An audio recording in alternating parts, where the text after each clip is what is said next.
তুমি চাইলে একেই কৈলাসের হরিদ্রা জ্ঞান করে নিজের হরিদ্রা বিধি সম্পন্ন করতে পারো।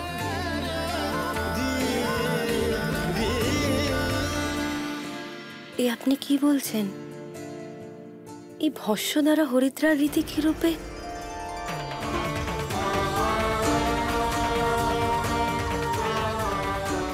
মাতামহীর কথা অনুযায়ী বরপক্ষ থেকে আসা হরিদ্রায় স্বামীর অনুরাগ যুক্ত থাকে, আর আপনি সে কথাও ভুলে গেলেন। সবাই এখন কি ভাবছে যে আমার স্বামীর আমার প্রতি কোনো প্রেমই নেই। এর ক্ষতিপূরণ হেতু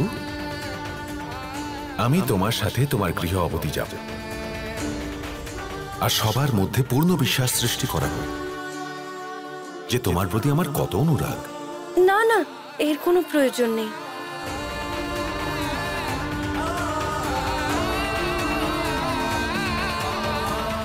মাতামহী,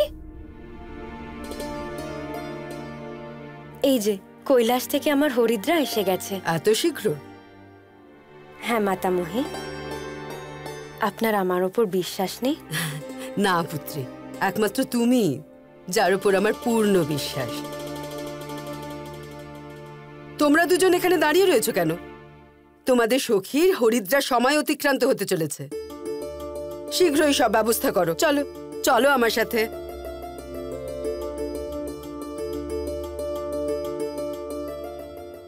দিদি,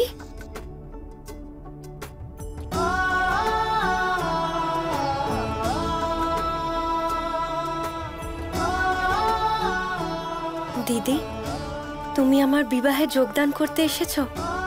তুমি অনুমানও করতে পারবে না যে তোমাকে দেখে আমার কি পরিমাণে আনন্দ হচ্ছে। না জানি কবে থেকে আমি এই মুহূর্তের প্রতীক্ষায় ছিলাম। যে সমস্ত ইচ্ছা নিজের দায়িত্বের কারণে পূর্ণ করতে পারিনি, এবার তোমার বিয়ে উপলক্ষে সেই সব অসম্পূর্ণ ইচ্ছাগুলো পূরণ করব।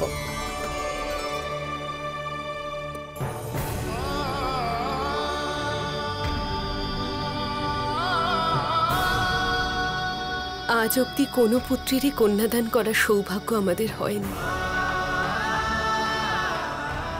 কিন্তু পার্বতীর বিবাহ সম্পন্ন করতে গিয়ে মনে হচ্ছে যেন সব পুত্রেরই কন্যাদান করেছি।